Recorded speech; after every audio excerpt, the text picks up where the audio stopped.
ganging up out in the Atlantic. They're moving in. The isobars are squeezing together, telling us the winds are picking up.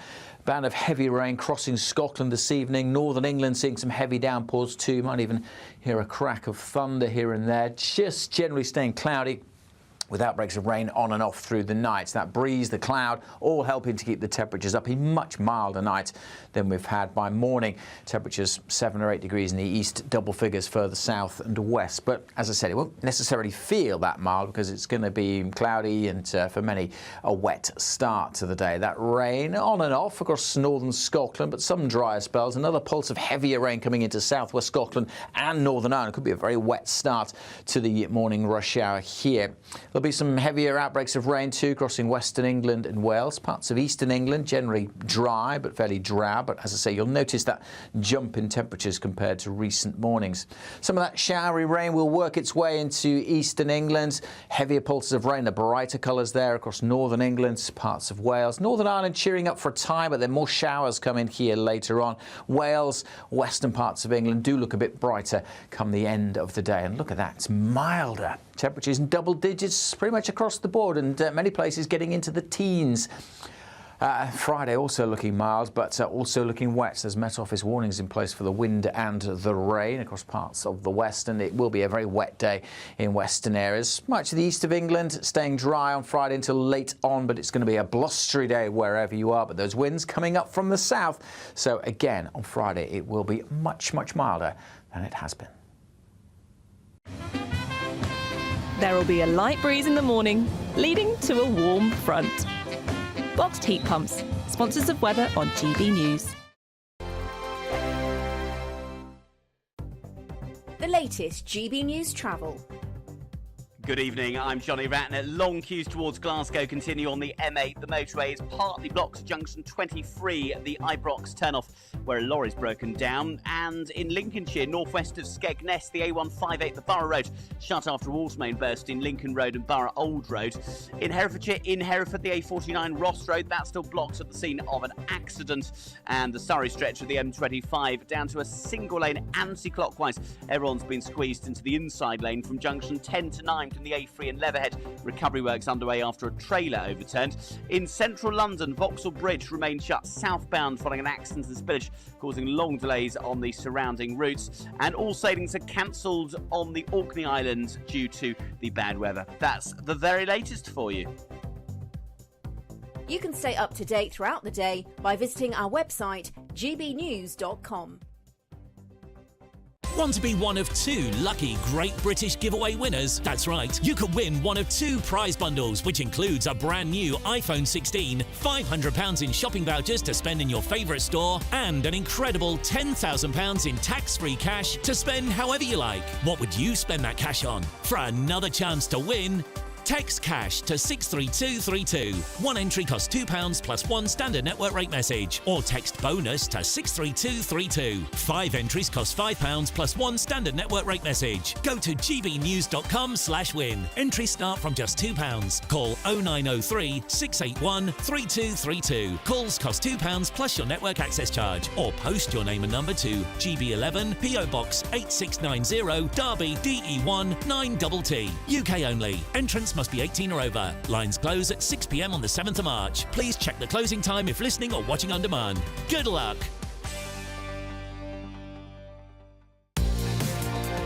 Mornings don't have to be tiresome, especially if you have the right company. Wake up to news as it happens, opinion and debate, and of course, a little bit of entertainment too. Because when the kettle's on, we're on. That's Breakfast on GB News, a show worth waking up for. Every morning from 6 a.m. Only on the People's Channel, Britain's news channel. We'll spread the news, you spread the word.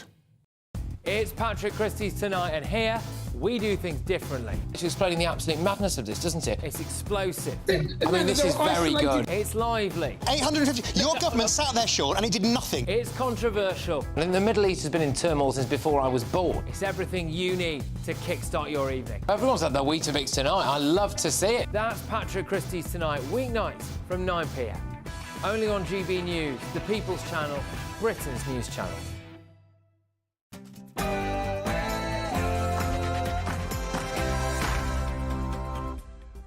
Hello there, it's 6 o'clock. I'm Michelle Dewberry, and this is Dewbs & Co. Coming up tonight, did you see this? It was a graphic that Labour MP Zara Sultana put up suggesting basically that Nigel Farage was not welcome in Birmingham. I can tell you a lot of people criticised her for that tweet. Well, it's all escalated today because now she's issued a statement saying that she regards basically Reform UK in a similar vein to that of the BNP and the National Front. Blimey. And talking about a war of words, a dictator without elections who wants to keep the gravy train of other people's cash going. That is how Donald Trump has today described the Ukrainian President Volodymyr Zelensky. Your thoughts on that?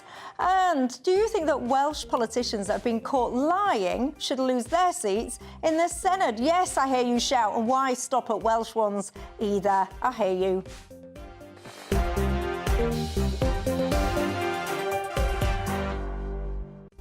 Well, we've got all of that and a lot more. And look who's keeping me company tonight. My panel, Annunziata Rees-Mogg, the head of comms for the Popular Conservatisms, and Matthew Torbett, the former Labour advisor. But before we get stuck in, let's cross live and give you your 6 o'clock news headlines.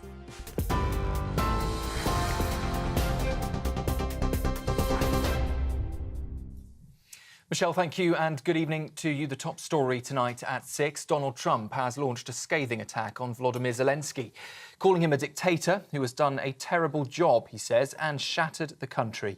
In a post on Truth Social, the US president suggested Zelensky was prolonging the war to keep the so-called gravy train of support flowing. Trump also claimed he alone could negotiate an end to the war, saying his predecessor Joe Biden never tried and Europe has failed to bring peace. Well, the Conservative leader Kemi Badenoch has hit back at those comments from Donald Trump, defending President Zelensky as Ukraine's democratically elected leader, not a dictator. The Conservative leader praised Zelensky's leadership against Putin's invasion and reiterated the UK will always stand with Ukraine. She did, though, agree with Trump that Europe, including the UK, must do more, urging Sir Keir Starmer to increase the UK's defence spending. Well, in other news, inflation has jumped 3%, the fastest rise in 10 months, driven by soaring food prices, airfares and private school fees. With energy, water and council tax bills also set to rise in April, households are bracing for more pressure on budgets. Meanwhile, businesses say higher wages and national insurance hikes could push up prices even further. The government is warning the road to low inflation will be bumpy, while political parties trade blame over tax and spending policies. Here's the Shadow Chancellor, Mel Stride. Unexpectedly large rise that is going to impact families right up and down the country. But look, this has happened because of choices this government has made. It's gone out and spent a lot of money, borrowed a lot of money. That's been inflationary. It has also neglected productivity when it cut those public sector wage deals. There were no productivity requirements attached to that. And of course, the national insurance increases for employers will in part at least be passed on and is being passed on by way of higher prices. So those are decisions that this government took, and they were the wrong decisions. A 74-year-old woman has become the first person in Scotland to be arrested under the nation's new abortion buffer zones law. Police were called to the Queen Elizabeth University Hospital in Glasgow after reports of an anti-abortion protest. The woman was arrested for breaching the exclusion zone, which prevents protesters from gathering within 200 metres of an abortion clinic. The Safe Access Zones Act, passed last year, aims to protect women from harassment when accessing healthcare services. A huge sinkhole has swallowed part of a road in Surrey, forcing residents in Godstone from their homes. A major incident was declared after the collapse on Monday night, with a 100-metre cordon still in place. Structural experts are assessing the site, while engineers have restored water supplies. Business owners, though, say the road closure is hitting trade, while those evacuated still don't know when they can return home.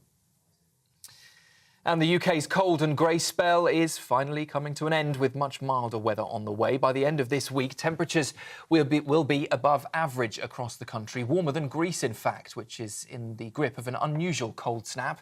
Some eastern areas of the UK could see highs of 16 degrees on Friday.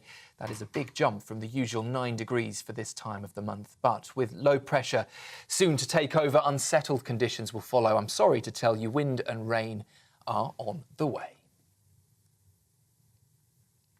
That's the news on GB News. I'll be back with you for a full roundup at the top of the hour. Now, though, it's over to Michelle. For the very latest GB News direct to your smartphone, sign up to News Alerts by scanning the QR code or go to gbnews.com/alerts.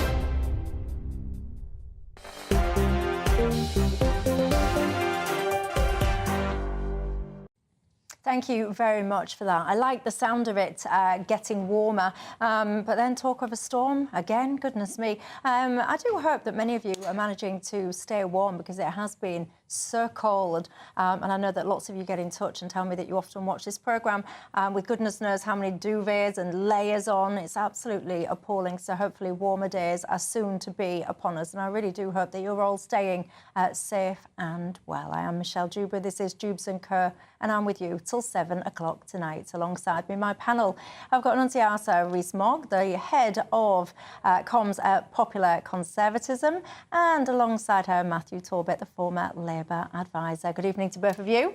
You were allowed back. You was a new face last week. Matthew was absolutely inundated with positive comments about you. So he's back, and you can see whether or not the positive comments continue for another week or not.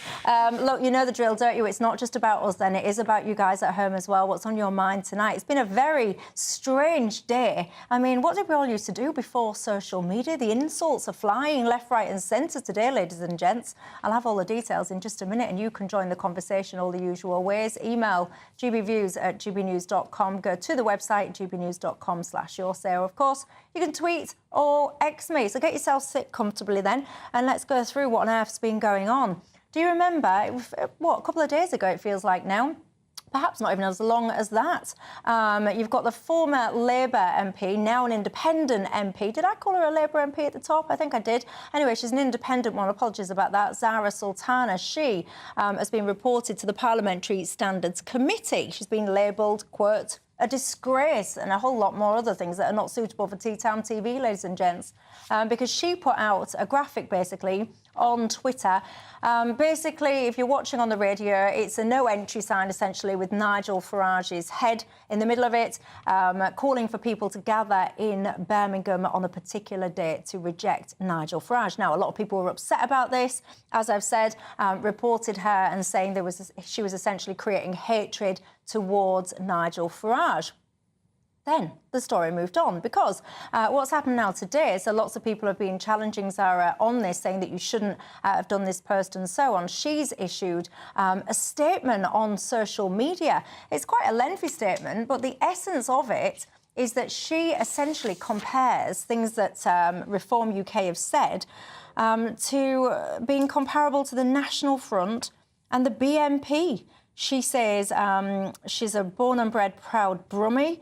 Her parents suffered the violent consequences of what she calls far-right politics, and she speaks for many, she says, in the proud multicultural city, when she says she rejects the politics of hatred and division. She goes on to say that she thinks Reform UK is a party bankrolled by billionaires, led by an ex-banker and public schoolboys, and so on and so forth. She says, we stand for solutions, not scapegoats.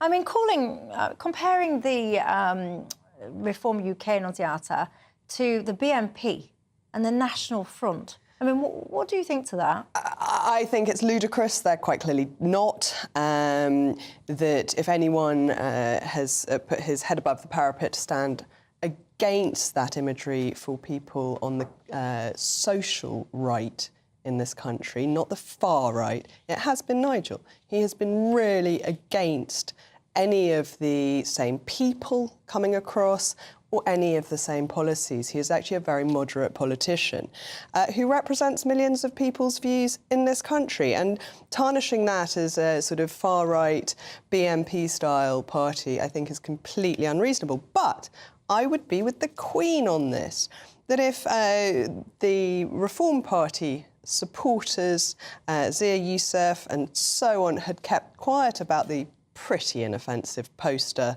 that she put up in the first place, never explain, never complain, she wouldn't have come back with this retort. It's got a lot more publicity. It's likely to have generated a lot more hate by making a big thing of it.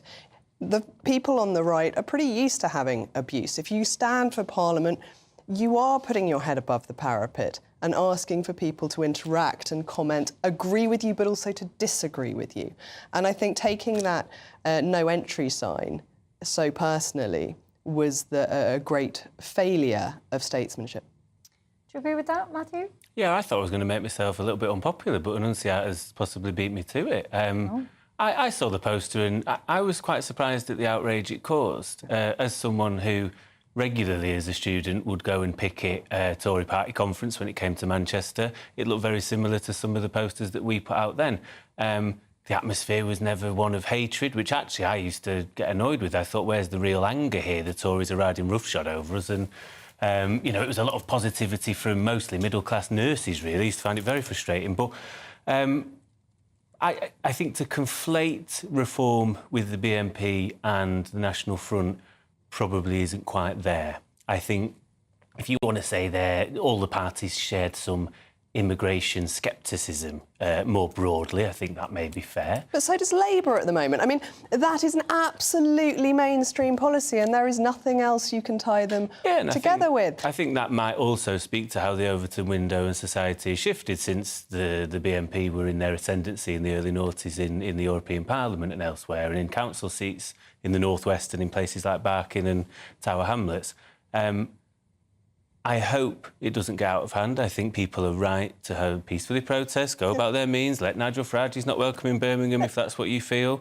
But I hope the fuelling of the fire from all sides doesn't cause this to become too unsavoury. And I completely agree, but I don't think that the Reform Party and Nigel and his top people can demand free speech so widely, and then there's a really quite harmless, it's got a photograph and a no entry sign and a date comes out and they're jumping up and down. There was no threat in that whatsoever, any more than the people he said shouldn't have gone to prison for pretty harmless tweets and Facebook posts after the terrible Southport attacks. Let me bring you Rupert Lowe. He, of course, is a Reform UK MP. Let me show you how he's responded to, essentially, this second statement. So this is not a response to that first picture. And he's not mincing his words, I've got to say, ladies and gents. So this is in response to that statement. He says, at Reform, we're everything that you are not. So he's responding directly to Zara here. He says, we are in Parliament to represent our constituents and our country. You should try it occasionally. You might enjoy it. He goes on to say, but please do remember this. You are the MP for Coventry, not Gaza. Act like it. What do you think to that? I think he's right that MPs should be there to represent not only those who voted for them, but those that did not. And Zara Sultana has made it clear that she is not going to toe the Labour Party line and that, therefore, her only real mission can be to represent her constituents.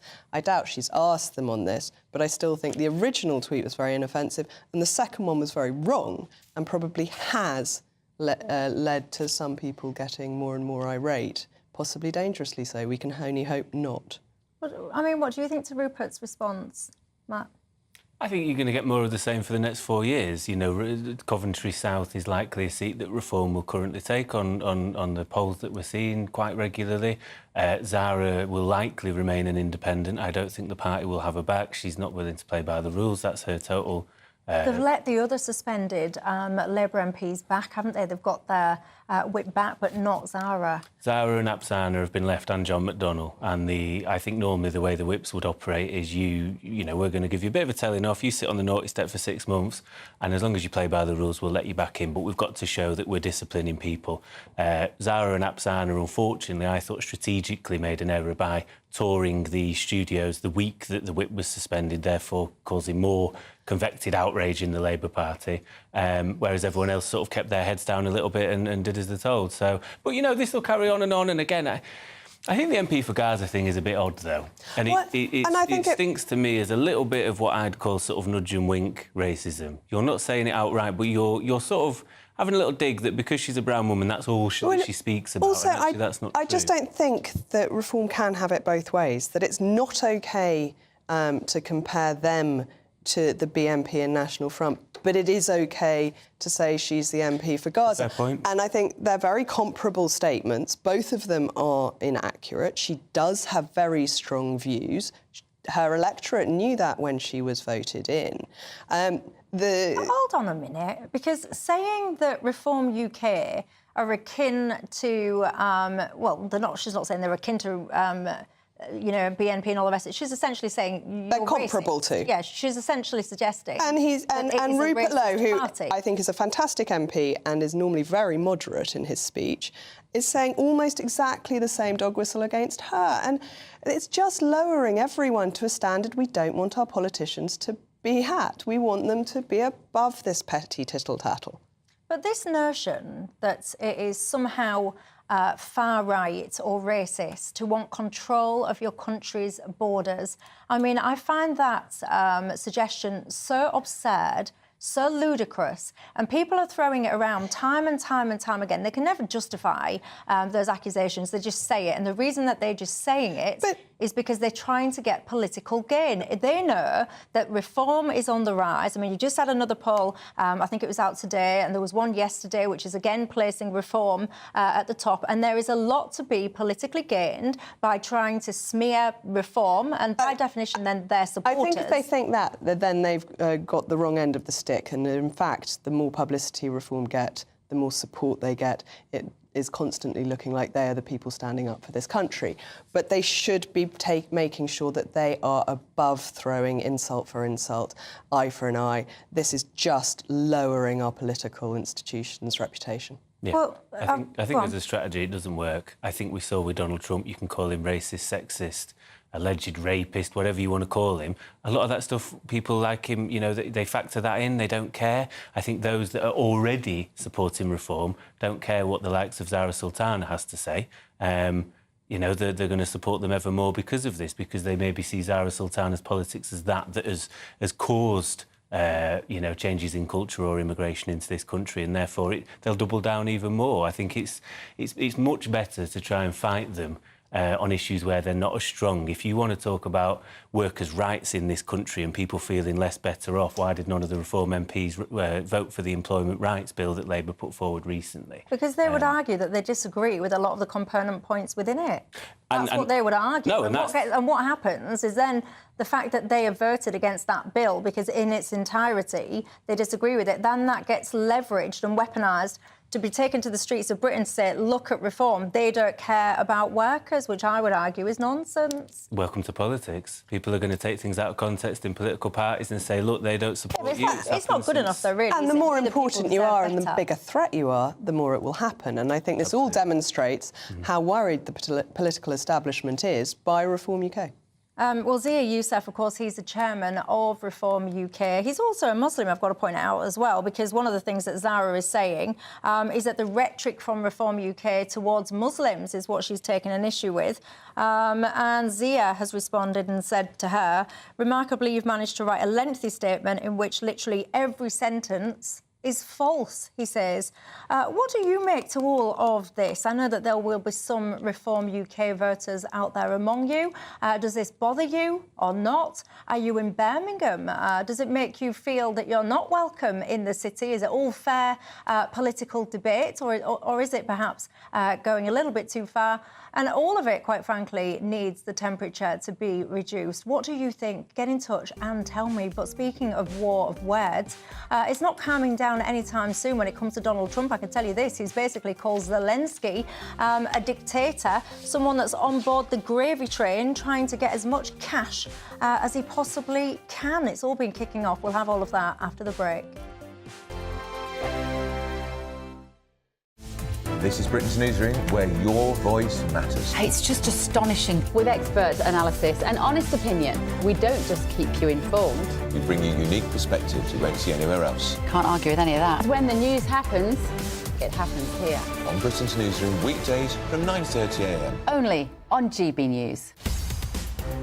In the GB Newsroom, we bring you the news as it happens. With our team of dedicated journalists across the UK. We're ready to keep you up to date with what's happening every half an hour, every single day.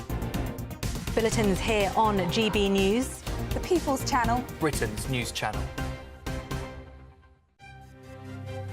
GB News Breakfast, every day from 6 a.m.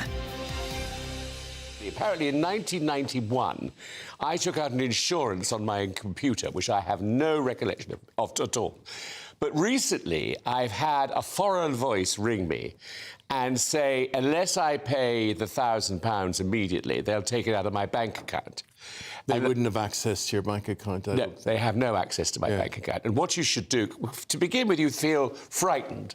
And you think, my God, £1,000 coming up, what do I do? And then Neil, my partner, said, just ignore it. And that's what you've got to do, but they are persistent. So threatening as well. And we changed we changed the number and everything, and still they managed to get through to you. And we told the bank not to accept any £1,000 checks, something like that. But it is awful. But I say to your viewers and listeners, please, please ignore these phone calls. Yes. Even if at the end of the day it's true and they do come and collect £1,000 legally, don't do anything about it. Just ignore it. Yeah. I think there's an organisation you can phone which is anti-scammer. Is there? They can do a lot of this stuff for you. I'm no help to you because I don't know what it is. Well, I might look into that because it is worrying, you know, to begin with, and then they are so persistent. Yeah. That is the thing. My mum had a similar thing the other day, and this is a good tip to remember. And her bank rang her up and said it was her bank, and they needed to get into her account immediately because someone had hacked her account and they were taking her money out. So it's automatically the panic. Yeah. You're losing money. Yeah. They said, just share the one-time password that's about to come to your phone. And at that point, she went, no, you should never share your one-time password. No. If anybody asks you to do that, it's a scam. No, Phone exactly. down. Yeah. So just a good one to remember. Yeah, yeah. GB News, the People's Channel.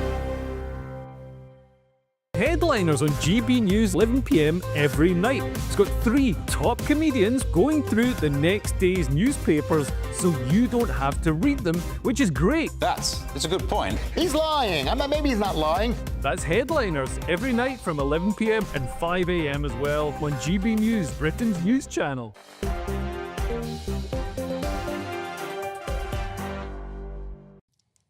Hi there, I'm Michelle Dewberry. This is Dewbs & Co. Alongside me, Annunziata Rees-Mogg and Matthew Talbot remain.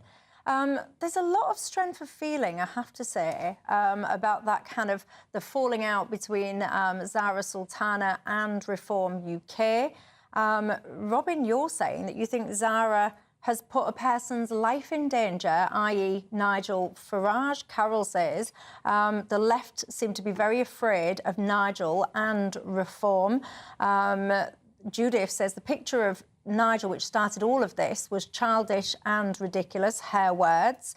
Philip says surely her poster and comments about Reform is inciting hatred and violence. But there's also people that echo your sentiment, Annunziata, which is it was literally just a picture and it's politics. Kind of get over it, man up and kind of get over it. Keep your thoughts on that one coming in. But let me continue the conversation about politics because over in Wales, the Welsh Government, they are proposing things along the line of recommending that members of the Senedd lose their seats if they lie. Do you think it should essentially mean that you have to lose your seat for telling porkies? No, I don't think... It would be incredibly hard to implement. I think we see in our own politics in England that, you know, unfortunately falsehoods seem to be a part of it. We have things like parliamentary privilege, where what you deal with that, I don't know. I think also it says under the plans the Senate Standards Commissioner would have the power to start their own investigation without a complaint having to be put in. I would give it a matter of weeks until newspapers go after whoever the commissioner is to say they're politically biased if there's more complaints against one party's MSs than another. I think a correction should be offered, yeah, totally, but that should always be the case. Unfortunately, we have people in our own parliament who don't respect that bit of parliament when they say a correction should come if a falsehood is told in parliament. They just don't bother. And what this would basically mean if this went ahead is the code of conduct essentially would be altered. So at the moment it references acting truthfully. That would be replaced with an explicit instruction to refrain from making deliberately inaccurate statements. Where are you on this one? Where do you begin? How can you define whether someone has decided to accidentally mislead or deliberately mislead? You cannot know intent unless you are the person whose intent it is. I think in literature we have a very good split between what is essentially true and what is false. You have fiction, that which is clearly untrue, and non-fiction. It's not called truth. You can't tell if something is definitely true. It might be someone's belief. You can't prove the existence of God. But should we stop Welsh MS's talking about God in an assumption that he is real to them? No, of course we shouldn't. And who is going to judge what is true, what is false? We would have lost half the Labour front bench, so perhaps I should support it. But actually I don't. I think to be human is to err, and we easily do. They should have to correct. I'm much more worried about people breaking the law and not facing recall bills. But do you think it's quite a noble endeavour, though, actually trying to prevent people to the best of your ability from lying if you're in public office is surely a noble I genuinely think that an awful lot of noble ideas cause very bad law. And that, as you said, Matthew, that who is in charge of overseeing it? What if they do have a bias? What if they do just go after one particular group of a party or one particular party? I think it's much more likely to be misused than well used, and that actually it would undermine the democracy of the Welsh Senedd. What do you think to that at home? I find it a little bit, grown adults, you shouldn't really need to be enforced not to lie. Shouldn't that just be intrinsically within you? But unfortunately, I do think we find out in public office that some people don't seem to have that intrinsic value of always telling the truth, the whole truth, and nothing but the truth. But how do you react and respond to that? You'll have strong opinions about that, I am absolutely sure, coming up after the break.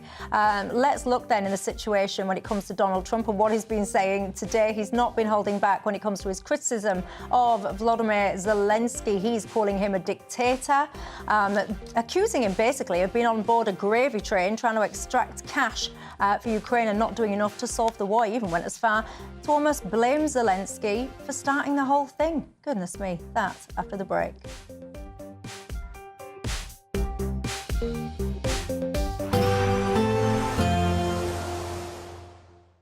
Ready to soak up that holiday sunshine? Won't we need some cover? No worries. All sorted. All Clear Travel Insurance sponsors GB News Travel Destinations Forecast. Winds from the north will bring a real chill to Greece and Turkey over the next few days. Meanwhile, plenty of sunny skies in Spain. There's that northerly wind making many of the Greek islands colder than the UK. Certainly chillier across parts of Croatia. Some sunny spells in Italy, along with a few showers. Fine and sunny weather for the Balearics and southern Spain, along with the Canaries. And the breeze here will be easing. But that cold wind will continue to blow across the Greek islands into the weekend. All Clear Travel Insurance sponsors GB News Travel Destinations Forecast. The latest GB News Travel. Good evening, I'm Johnny Ratner. Big problems in Lincolnshire to the northwest of Skegness. The A158 remains shut on the Borough Road between Lincoln Road and Borough Old Road after a water main burst. Problems in Hereford, restrictions in place on the A49 Ross Road. There's been a crash near Hinton Road, causing long queues back over the Greyfriars Bridge. Watching the cameras on the Surrey stretch of the M25, the inside lanes blocked off anti-clockwise from junction 10 to 9 from the A3 and Leatherhead. Recovery works underway after a trailer overturned carrying a boat and left debris all over the motorway. And on the western stretch, the inside lanes blocked clockwise just after the M40 for recovery work following an accident. Long queues back into Surrey to junction 13 at Staines. And in central London, Vauxhall Bridge is closed southbound. There's been an accident and a fuel spillage causing long queues back along Millbank and Chelsea Embankment. The closure of Lambeth Bridge also not helping on surrounding routes. And that's the latest. You can stay up to date throughout the day by visiting our website gbnews.com. Good Afternoon Britain isn't just about us. The wonderful thing about this programme is it's about everyone watching. It's an interactive programme. Well, there absolutely is something to see here, and we're going to be talking about it more. Whether it's breaking royal news, Will, please bring us up to date. Or indeed a particularly punchy speech in the House of Commons. Very, very curious. We bring it to you live, and then we bring you live reaction as well. That's Good Afternoon Britain, weekdays from midday. Only on GB News, the People's Channel, Britain's news channel. Join me, Camilla Tominey, for a frank and honest discussion with those in power that cuts through the spin and gets to the heart of the issues shaping our nation. You haven't confirmed that you want to stand as leader, but you haven't ruled it out either. This report basically says that he's not fit to stand trial. Is he indecisive? Incompetent? I deliver the dose of reality Westminster needs. That's the Camilla Tominey Show at 9:30 every Sunday on GB News, the People's Channel, Britain's news channel. It's Patrick Christie's Tonight, and here we do things differently. It's explaining the absolute madness of this, doesn't it? It's explosive. I mean, this is very good. It's lively. 850. Your government sat there short and it did nothing. It's controversial. And the Middle East has been in turmoil since before I was born. It's everything you need to kickstart your evening. Everyone's had their Weetabix tonight. I love to see it. That's Patrick Christie's Tonight, weeknights from 9 p.m. Only on GB News, the People's Channel, Britain's news channel. Mornings don't have to be tiresome, especially if you have the right company.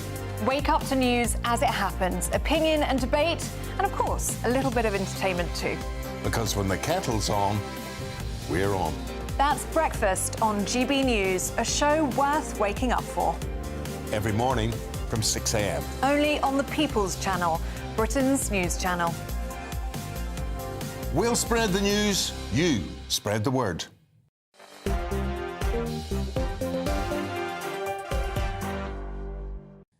Hello there, I'm Michelle Dewberry. This is Dewbs & Co with you till 7 o'clock tonight. Good evening. If you're just joining us, my panel, I've got Annunciata Rees-Mogg, the head of comms at the Popular Conservatism, and Matthew Torbett, the former Labour advisor. Good evening.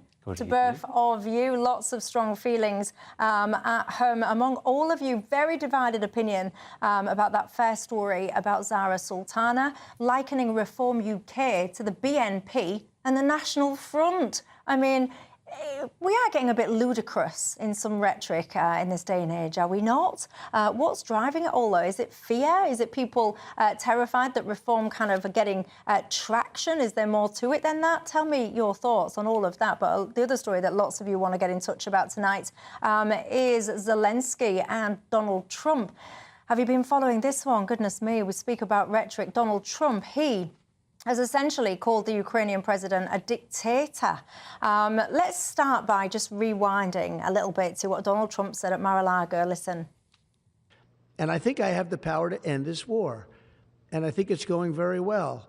But today I heard, oh, well, we weren't invited. Well, you've been there for 3 years. You should have ended it 3 years. You should have never started it. You could have made a deal. I could have made a deal for Ukraine that would have given them almost all of the land, everything, almost all of the land, and no people would have been killed, and no city would have been demolished, and not one dome would have been knocked down.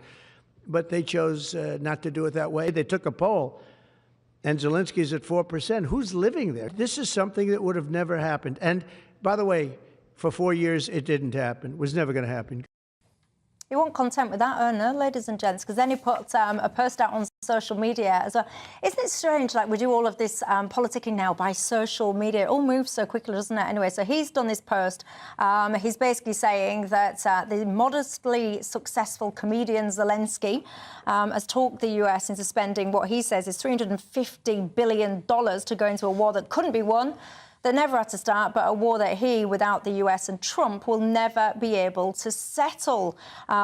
He goes on and says that he reckons that Zelensky admits that half the money we sent him is missing. He says he's played Biden like a fiddle, and that Zelensky probably wants to keep the gravy train growing. He ends by saying, I love Ukraine, but Zelensky has done a terrible job. His country is shattered and millions have unnecessarily died. And so it continues. Annunciata, where are you with all this? As of this morning, I thought this was absolutely Donald Trump being his usual very bombastic, exaggerating self, his rather bullying style, that he sort of goes into any negotiation in a brutal, hard-nosed businessman-type way and kind of beats down both sides till he wins. I think he's probably gone a bit far for even that interpretation at this point. I don't think the American people will be surprised. You just look at the statement, and he says millions have unnecessarily died. They haven't. Even by the highest estimates, it's just over 500,000 dead and injured. That he is completely exaggerating for a fact. Has half of $350 billion gone missing? Well, if it has, to put it in perspective, that's more than our entire defence budget going missing every year of this conflict so far. I doubt that's likely to be true either. I think the American people voted for Trump and they knew what they were getting. I think he is being bombastic, but he's probably gone a little too far this time. I don't know why, but I don't think that is the last time I'm going to be hearing someone say that sentence about Donald Trump. I think it'll be like an hourly occurrence, I think, and I think that Donald Trump couldn't care less. Matthew, your thoughts? He probably couldn't care less. However, I think it's dangerous, what he's saying. I think... I wonder when people may wake up to Donald Trump. I mean, this idea that it's all the art of the deal, which was a book he never even wrote anyway, it was ghostwritten for him. It's very easy Well, most people have their books ghostwritten. If you're a busy person, you're not going to sit there necessarily and pen every single word of your book, does it, are you? I don't know, I'm writing mine. Rachel Reeves? It's a good example to set. I hope you're Rachel Reeves as well, yeah. No, it's not just Donald Trump, though, because it's very easy to end a war and say, I've got the power to end a war, if all you're going to do is give everything to the person who started it. If an Annunciata tried to rob my phone after this episode with a knife and I gave it to her, that's it, it's done, innit? So I've given her exactly what she wants. So, the Secretary of Defence, Pete Hegseth, last week said, you know, it's very unlikely that we're going to be able to go back to the 2004 boundaries that existed between Russia and Ukraine, and they're likely not going to join NATO. I think that's perfectly fair to say. If you were an analyst or someone like me or an Annunciata, I think they're forgetting they're in the room, involving themselves in this. It's up to them to try and help everybody towards a peaceful resolution, which is what people want. We've had tens of thousands of Ukrainian soldiers killed over the last nearly 3 years, tens of thousands of Ukrainian children kidnapped. On the figure Trump cites, I think it's highly likely he's got it from Operation Atlantic Resolve that was passed through the Biden presidency and didn't actually reach Ukraine in the first place, which is probably why Zelensky's gone, I don't know where half of that money is, because it never made its way to him. It worries me a lot as well, because we've seen the Danish secret services say that if the Russians perceive, or Putin in particular perceives, that NATO is weak, or there is a weakness within it, which it appears there is going to be if Trump is going to be pulling these sort of stunts, they are likely to regroup and launch an attack on the EU in the next 5 years. So, you know, the worst case scenario, Trump wants 50% of Ukrainian natural minerals because they're very good for renewable batteries. Of course, he's got a very good friend in the White House who would appreciate lots of minerals for renewable batteries. They will get Crimea, which is likely, and 20% of the land they've already taken. And then before you know it, there'll be tanks rolling through Kyiv. And what? Do they go into Poland next? Do they go into Belarus next? And I think that's the lesson that we do need to take from history, is that appeasement doesn't work. It feeds the monster. And, of course, the European reaction to Crimea was absolutely pathetic. At the beginning of this invasion, the European response was very weak because they relied so much on Russian gas, particularly, that they didn't want to stand up to Russia. In many ways, it suits an awful lot of the West that this drags on and on, continuously weakening not only Russia, but also North Korea, and running down their troops and their firepower. But if you keep letting them just take territory from other countries, I don't think Putin's ambitions stop at any borders the rest of us would recognise. See, the flip side of this, there'll be people at home shouting that absolutely agree with you guys, but then there'll be other people at home shouting that actually this war in Ukraine... See, I remember back in, I think it was 2022, Rishi Sunak, and he said something which, to me, I felt was very sensible indeed. He came out and basically said he wanted to see, I think he called it like a Goldman Sachs-style audit performed on the amount of money that's been sent to Ukraine to look at what are we sending, what impact is it having, and all the rest of it. To me, I thought, you know, that is very sensible indeed. He was absolutely lambasted for that suggestion. And there seems to be this notion that the only approach that is acceptable in the situation in Ukraine is that you agree with whatever Zelensky says and you hand over blank check after blank check after blank check, no questions asked. And if you disagree with those two statements, you are somehow a Putin bootlicker and you're an appalling human being. I completely agree with a lot of that. And I think one of the things Trump has done that is positive is show that Zelensky is not above criticism. That everyone, no matter how perilous their situation, should be held to account, not only for what they do, but for what they don't do. And I think we've forgotten about that when it comes to the Ukraine. Well, I think there's a lot of people that didn't forget that, but they were absolutely shouted down within a nanosecond if they dared to even try and vocalise some of that stuff. What do you make to it all? You'll have very strong opinions on this, I can tell. I can see my inbox lighting up. I'll come to your thoughts after the break, but I also want to... The state of the nation. We all know that it's pretty bad at this moment in time. We've got kids running around, stabbing each other. We'll talk about the breakdown in law and order, but what is the solution to it? I'll speak to one man after the break. He thinks he's got some ideas that might just work.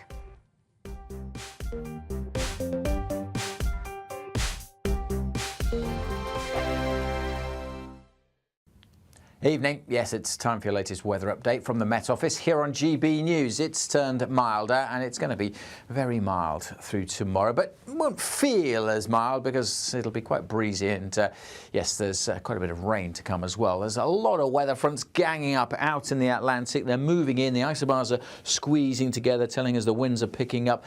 Band of heavy rain crossing Scotland this evening. Northern England seeing some heavy downpours too. You might even hear a crack of thunder here and there. Just generally staying cloudy with outbreaks of rain on and off through the night. That breeze, the cloud, all helping to keep the temperatures up. A much milder night than we've had by morning. Temperatures 7 or 8 degrees in the east, double figures further south and west. But as I said, it won't necessarily feel that mild because it's going to be cloudy and for many a wet start to the day. That rain on and off across northern Scotland, but some drier spells. Another pulse of heavier rain coming into southwest Scotland and Northern Ireland. It could be a very wet start to the morning rush hour here. There'll be some heavier outbreaks of rain too crossing western England and Wales. Parts of eastern England generally dry but fairly drab. But as I say, you'll notice that jump in temperatures compared to recent mornings. Some of that showery rain will work its way into eastern England. Heavier pulses of rain, the brighter colours there across northern England, parts of Wales. Northern Ireland cheering up for a time, but then more showers come in here later on.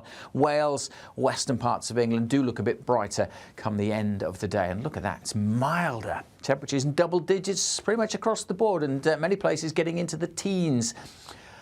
Friday also looking mild, but also looking wet. There's Met Office warnings in place for the wind and the rain across parts of the west, and it will be a very wet day in western areas. Much of the east of England staying dry on Friday until late on, but it's going to be a blustery day wherever you are. But those winds coming up from the south. So again, on Friday, it will be much, much milder than it has been. In the GB Newsroom, we bring you the news as it happens. With our team of dedicated journalists across the UK, we're ready to keep you up to date with what's happening every half an hour, every single day. Bulletins here on GB News, the People's Channel, Britain's news channel. We're proud to be GB News, the People's Channel, and as you know, we always love to hear your views. Now, there's a new way of getting in touch with us at gbnews.com/your-say. By commenting, you can be part of a live conversation and join our GB News community. You can even talk to me, Bev Turner, or any of the members of the GB News family. I'm Christopher Hope. From pop stars to politicians, I'll interview anybody in a pub who's got a political opinion. Join me every Friday on Spotify, Apple Podcasts, YouTube or gbnews.com, or wherever you get your podcasts. This is GB News, the People's Channel.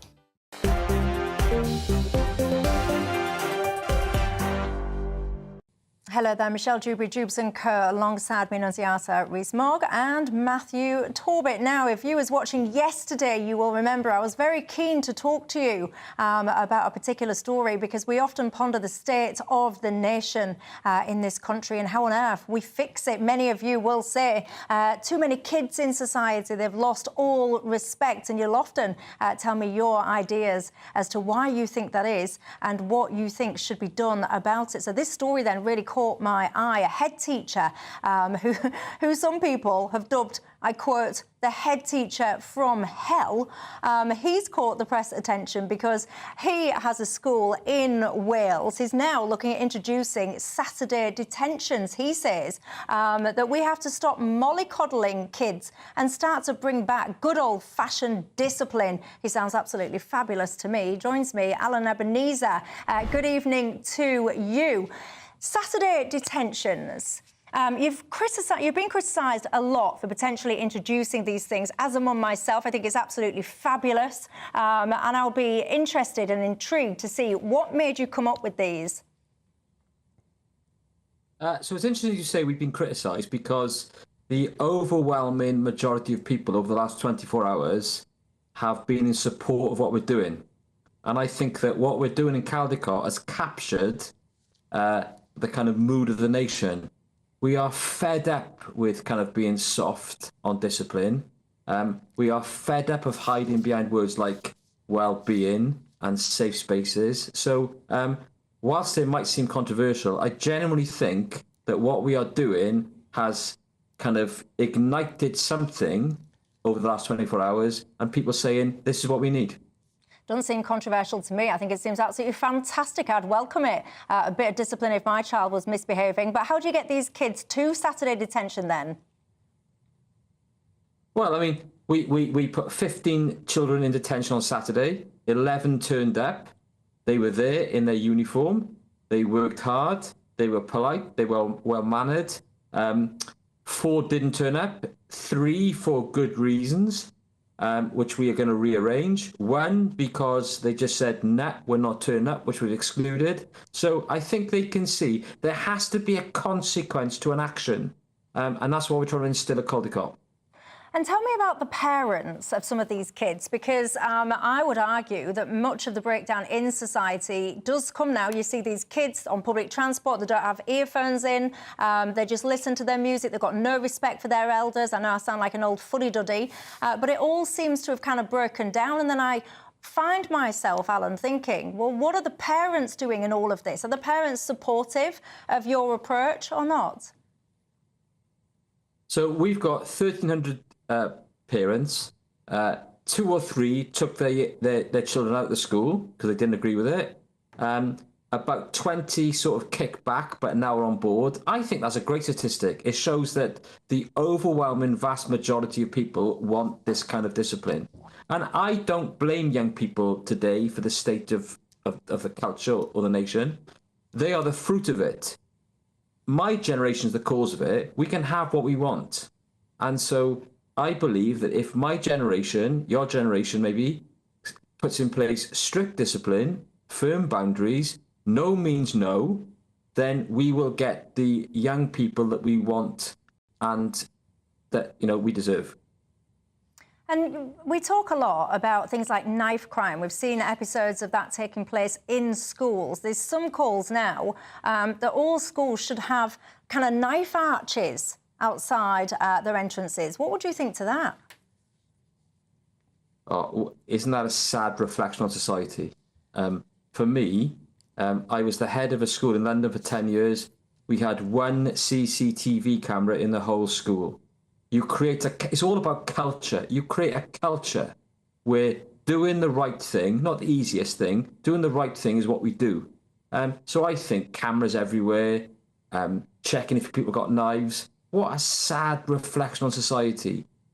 We just have to have the right culture, the right ethos, the right approach. No means no, strict boundaries, firm discipline, and I think the results will follow. And just briefly, last question, where is the line in your mind between the home and the school? Because I can't help but notice now, we talk often about, when it comes to things like primary schools, kids going in, they're not toilet trained. There's conversations about teachers having to teach the kids how to brush their teeth and so on. Where should that line be? Well, I mean, the family are critical. So, you know, you and I could debate all night about single-sex schools. We could debate about mixed ability and setting. We could debate about all those things. But what no one will disagree with is the more that the family are involved, the better the young person does. And I think that for too long, schools are mopping up and doing things that the family in the home should do. So we want to work in Caldecott with our families, with our community, because that is where the battle is really won and lost. Interesting stuff. Well, I think your approach is absolutely the right one. I'd be delighted if you were the head teacher of the school that my child went to. Alan Ebenezer of Caldecott School, thank you so much for your time and thank you for your patience as well. I've appreciated it this evening. Matthew, you said last week that you were a bit of a troubled young'un. You know, what do you think schools can do to try and get kids back on the straight and narrow? I don't know. I read a lot of what Alan's put forward, and at risk of having my sort of left-wing credentials taken away from me, I thought, you know, fair enough in a way. I think Saturday detentions might have been useful for me because I used to play football on a Saturday and that was my everything. So if I then couldn't do that, I wonder whether it would have seen an improvement in my behaviour. I think the other thing that I thought was quite clever is he said that students that don't behave in class, their parents are invited to come in the next day or the next week in that class. He says that it's never happened more than once because the sheer embarrassment of having your mum sat next to you during French or English must be a nightmare for your social hierarchy. It's not good luck, is it? No, exactly. My only concern with this sort of stuff is where's the line?